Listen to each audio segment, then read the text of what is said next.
Good afternoon. My name is Jun Kim. I'm the acting United States Attorney for the Southern District of New York. Today, we announce charges of fraud and corruption in the world of college basketball. The picture painted by the charges brought today is not a pretty one. Coaches at some of the nation's top programs soliciting and accepting cash bribes. Managers and financial advisors circling blue chip prospects like coyotes, and employees of one of the world's largest sportswear companies secretly funneling cash to the families of high school recruits. In all, we have charged 10 people in 3 separate complaints. 4 college basketball coaches, 3 people associated with professional managers and advisors, and 3 with ties to the major sportswear company, including its global marketing director for basketball. These men allegedly participated in two different but related schemes. In the first, college coaches took cash bribes from managers and advisors in exchange for directing players and their families to those bribers.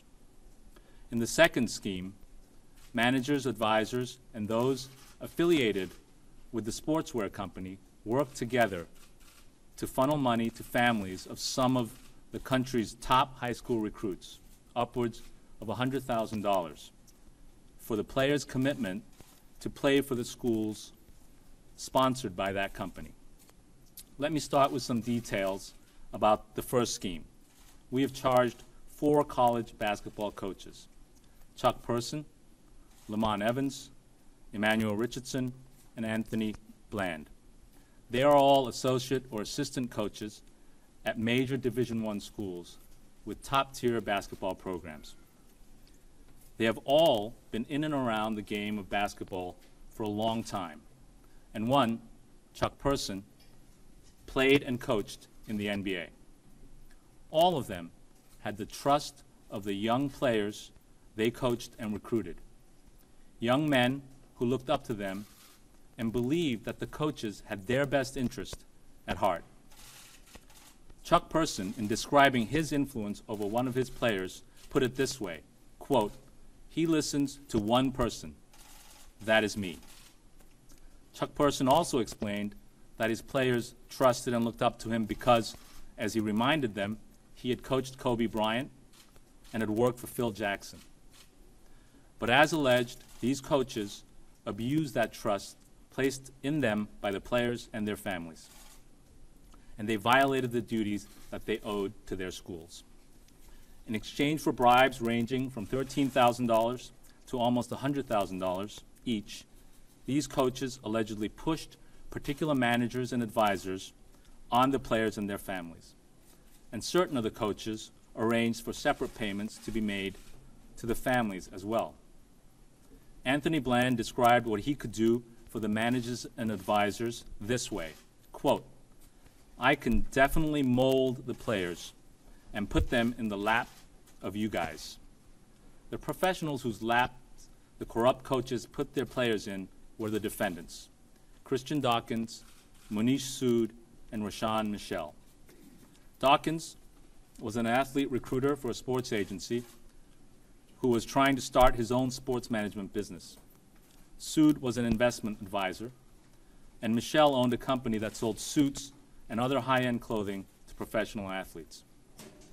For these men, bribing coaches was a business investment. They knew that the corrupt coaches, in return for bribes, would pressure the players to use their services. And they also knew that if and when those young players turned pro, that would mean big bucks for them in professional fees and profits. As Dawkins put it during a meeting that was recorded by law enforcement, quote, "If we take care of everybody, we control everything, you can make millions off of one kid." While pushing these professionals, the bribe coaches showed little regard for the players' well-being. They ignored red flags, seeing only the green of the cash bribes flowing their way. For example, in steering players to a financial advisor who it turned out was actually cooperating with the government, most of the coaches never asked the advisor a single question about his qualifications, his track record in handling players' money, or really anything else about his business.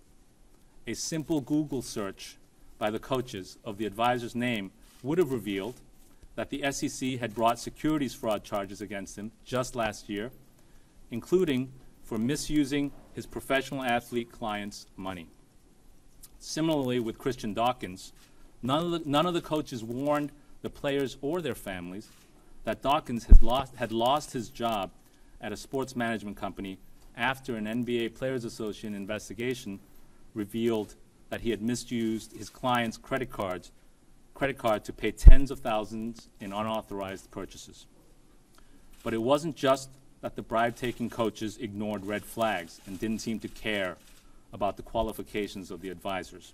As alleged, the coaches affirmatively lied to the players and their families. In talking to the families, they built up these professionals, some of whom they barely knew, with bald-faced lies. Chuck Person claimed that one of them was his own personal advisor and a financial advisor to Hall of Fame basketball player Charles Barkley. Well, that wasn't true. That advisor, the same one who was cooperating with the government, had never even met Charles Barkley and had never handled Chuck Person's money other than paying him cash bribes.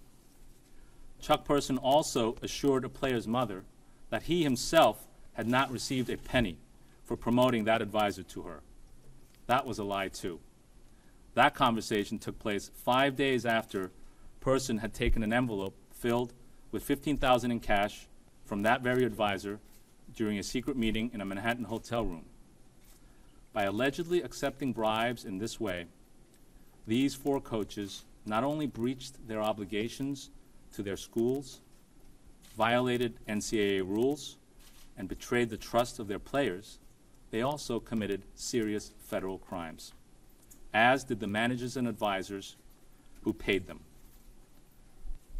The second scheme, although slightly different, came from the same playbook of fraud and corruption. In this scheme, Dawkins and Sood, again, worked with three people with ties to a major global sportswear company to send bribe money to the families of some of the country's top high school recruits. The three men are James Gatto, the global marketing director for basketball at the sportswear company, Merle Code, a business affiliate of the same sportswear company, and Jonathan Brad Augustine, the program director for an amateur basketball team sponsored by that company. The complaint alleges that these defendants conspired to secretly funnel six-figure payments to the families of three high school players. In exchange, the players would agree to commit to playing basketball at two colleges that were sponsored by that company and eventually retain the advisory services of Dawkins and Sood and to being sponsored by that sportswear company. Recognizing the illicit nature of these payments, Gatto and Code allegedly took steps to hide them. Instead of paying the families directly, they made the payments through Dawkins' company and Augustine's amateur basketball team. They also conspired to disguise the payments in the company's books by using fake invoices and false entries. As Merle Code put it in another recorded call, quote, "It's on the books, but it's not on the books for what it's actually for," close quote. As alleged, the charged defendants claim that the payments to the players and their families were made in coordination with the coaches at the two colleges sponsored by that company. Now, if you read the detailed allegations in the three complaints, totaling over 100 pages, you will find yourselves in the dark underbelly of college basketball. We were able to get into that world through a cooperating witness and two undercover agents posing as corrupt advisors and financial backers. And we obtained numerous court-authorized wiretaps and made hundreds of consensual recordings. Through these recordings, we were able to hear, in the defendant's own words, their audacious, allegedly criminal schemes. And I'm going to quote a couple of them. As Dawkins put it in one recording, quote, if you're going to fund those kind of guys, referring to the coaches at the most elite programs, Dawkins said, quote, I mean, we'd be running college basketball, close quote. In another recorded conversation with the FBI undercover, Dawkins explained that what they were doing, funneling money to players' families, could, quote, not be completely accounted for on paper because some of it is, whatever you want to call it, illegal, close quote. He was right. That is what we call it, illegal. So let me walk you through some of these visuals you have here. These two charts or diagrams show the two different schemes in a picture format. So this one shows the coaches. This is the alleged coaches bribery scheme. These are the managers and advisors who paid the bribes to these coaches, who in turn pressured players to go to use these managers once they turned pro. And some of the college coaches are alleged to have funneled some of the bribes to the players and their families. This depicts the alleged sportswear company fraud scheme that has the company affiliates and the managers and advisors paying cash to families, players and their families, some of them directed, according to them, by the coaches. And in exchange, the players and families would commit to Division I schools. They would file false certifications about their amateur status and receive athletic scholarships in return. And these were schools that were sponsored by that company. This investigation has required the dedication, hard work, and skill of many, many people, and I want to recognize some of them.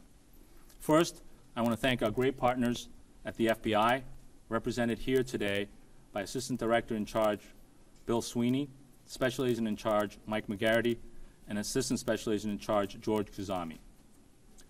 We thank them and the many terrific agents in the New York field office who worked tirelessly on this investigation. We also thank the agents around the country who helped execute the arrests last night and this morning.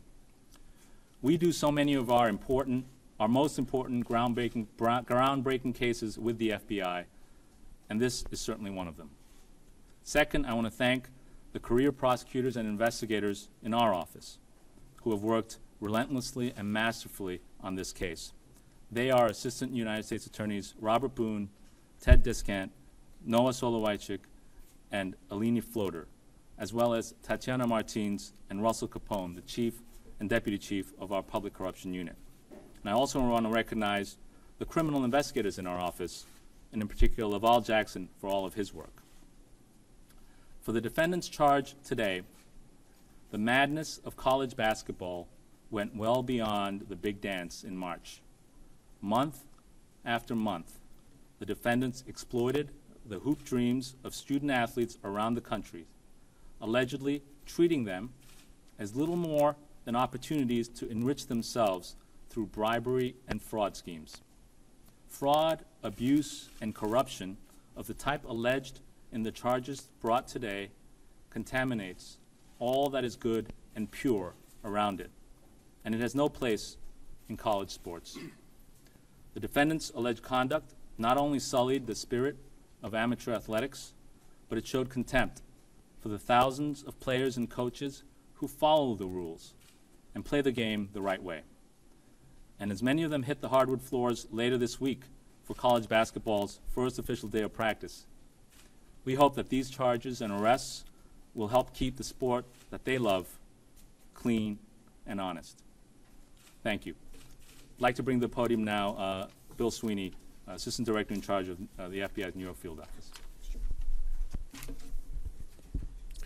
Thank you, June, and thanks to your team who's on my right, and thanks to Mike and George for your leadership in the investigation, to all the agents, the forensic accountants, and the countless agents around the country who helped us execute the arrest this morning. Those charged today include athletics industry consultants, a financial advisor, an executive of major international athletics apparel company, and several coaches from both public and private universities, as well as high school level AAU. Coaches have a significant influence over their players, and with that influence comes the responsibility to guide these young athletes in the right direction. As alleged, however, the coaches charged today cast aside that responsibility, choosing instead to use their influence to benefit themselves without regard to the players' own genuine interests. All of those charged today contributed to a pay-to-play culture that has no business in college basketball. Today's arrest should serve as a warning to others choosing to conduct business this way in the world of college athletics. We have your playbook. Our investigation is ongoing, and we are conducting additional interviews as I speak. We have a lot more work to do, and I encourage those who wish to proactively provide information to contact us through our tip line at 212-384-2135. Thank you. I'll take some questions.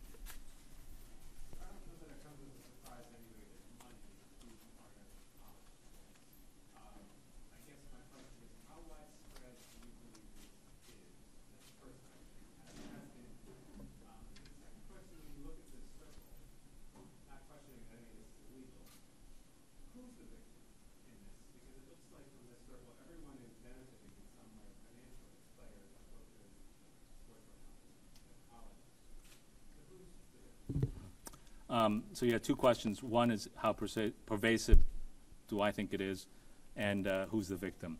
On the pervasiveness, I'm not going to comment beyond what we've charged, but there's a lot there, as you can see. It's 100+ pages of allegations. 10 people have been arrested, 4 coaches at major top-tier basketball programs. So that's a significant number of people and conduct that that affects a number of important programs. So, the investigation, as Bill said, is ongoing. This is, it's now overt, obviously. It was covert until today, and we will continue to be investigating. So we'll see how pervasive it is. On the question of who's the victim, it's clear that in this scheme, for example, there are false statements being made to the colleges saying, and those were generated by the professional managers, people working at the sports apparel companies, saying, we're going to give you money, you should commit to this school, and yet they make false certifications to the school saying that they are amateur athletes and have not been paid. So the schools are, in a way, the victim. The schools are also a victim where they have hired college coaches who are taking bribes, cash bribes from managers and advisors to direct players who are entrusted in their care to certain professional advisors. The schools are also, a number of them are public schools, and they are all schools that receive money, federal funded money. And so to the extent the bribery laws prohibit, the federal laws prohibit those who work for public institutions or institutions that receive public money from taking bribes. And I think all of us, the public, anyone who plays in the game, are victims of that type of conduct.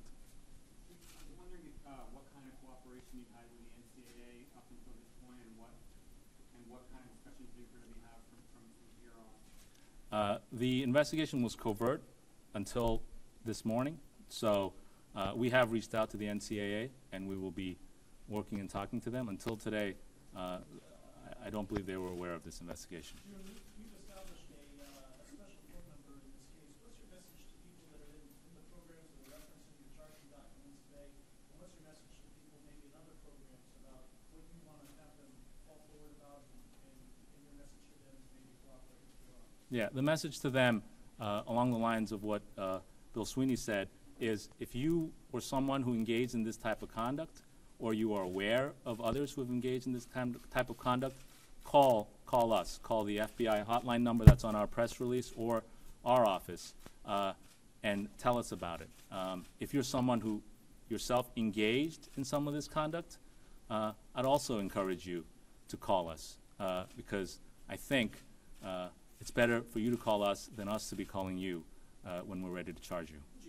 June, not too long ago when your predecessor was, Cabral was up there talking about the Albany on trial, the Albany corruption cases, he mentioned that beyond prosecution, there needed to be a cultural change in Albany. I'm wondering if there's some sort of analog here with the NCAA Beyond this kind of shot across the bow that this prosecution represents, is there anything the league can do or that needs to happen otherwise? As I said, we haven't been in communication with the NCAA until today.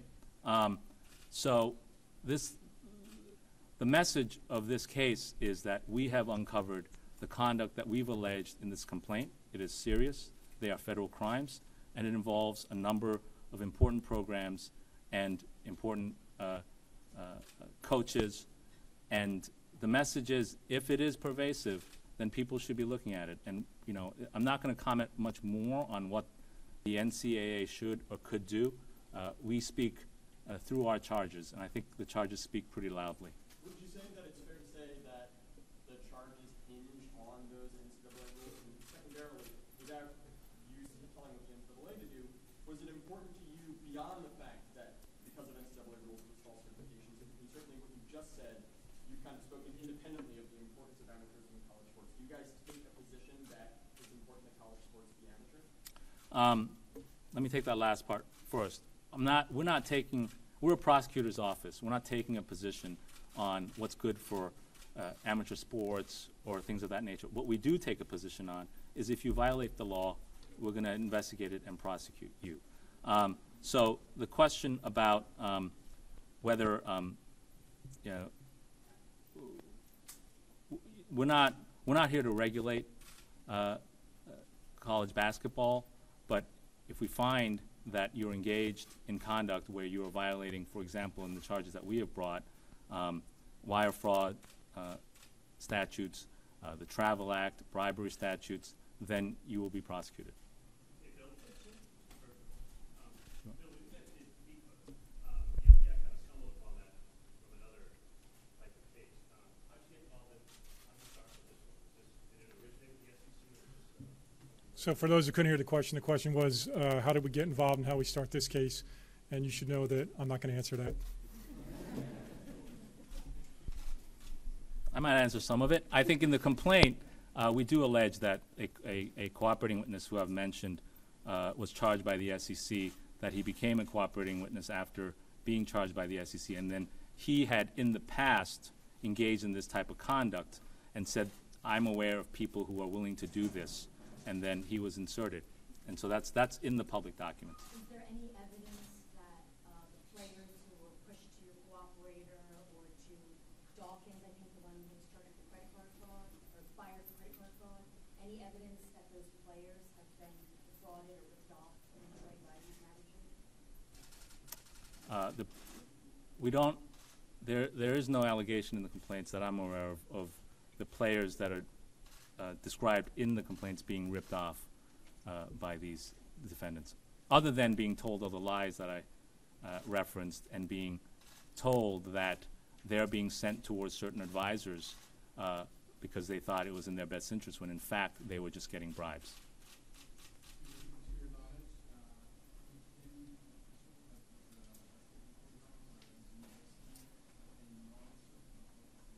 Sorry, I couldn't hear you.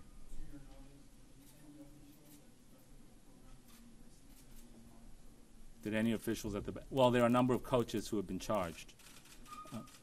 Higher. There are no allegations of in the complaint of administrators participating in the bribery.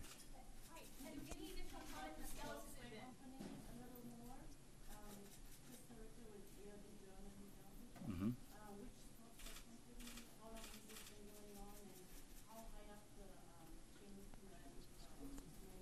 Okay, so for the sportswear company, we haven't named the company or any particular school in our charging documents. That's what we generally do. We don't name individuals or entities that are not charged. That being said, the internet's an amazing thing. You search these folks, you know where they work. So one of the defendants who is charged is himself quite senior in the company. He's the global, I believe the title was the global director of basketball or marketing, global marketing director for basketball. So that, in our view, is a pretty serious and senior position. It's clearly someone who had the authority, as alleged in the complaint, to funnel company money upwards of $100,000 and also book it in certain ways that would disguise them. But there are no other allegations in the complaint of more senior people at that company. Last question? Could you state your reaction to the corruption conviction being overturned for Dean Skelos? Yeah, you know, we issued a statement just before coming down. You know, we're still assessing our appellate options, but we look forward to retrying Dean Skelos and Adam Skelos. The reversal, if you read the decision, makes clear that the evidence that we presented at trial was more than sufficient to prove their guilt under any standard, even under the new McDonnell standard. But because McDonnell came out after and the jury instruction at the time didn't obviously reflect what was later to be the language in the McDonnell decision, the Second Circuit reversed it and sent it back for a retrial. As I said in the statement, we look forward to a retrial and again presenting that evidence to a jury of New Yorkers and giving the public what they deserve, we think, in that case, which the justice that they deserve. Look, we can see from this case and all, you know, the work that went into this, cleaning up corruption is difficult work. It's certainly difficult in New York State government, but we're here, and these folks standing here are here to do what we can to make sure that our government is clean and honest. And how confident are you you can get another conviction? We're pretty confident.